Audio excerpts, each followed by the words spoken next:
Il y a 40 ans, en 1966, après avoir été nulle part, un homme préparait la mémoire et l'espérance pour que la vie revienne en Amérique. Ramon était alors son nom de guerre. Son nom et son souvenir furent enterrés par les sempiternels fossoyeurs de l'histoire.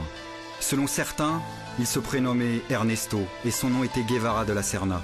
Pour nous, il était et il reste le Che. Citoyens du monde, le Che nous rappelle ce que nous savions depuis Spartacus et que parfois nous oublions.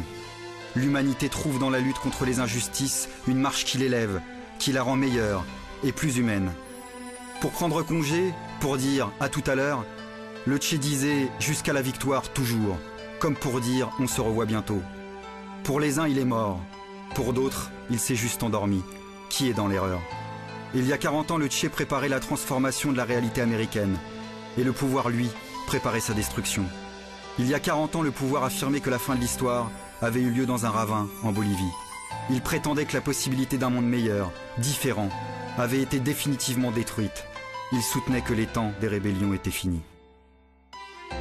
Texte du sous-commandant Marcos, porte-parole de l'armée zapatiste de libération nationale au Mexique, à propos d'Ernesto Che Guevara, 2007.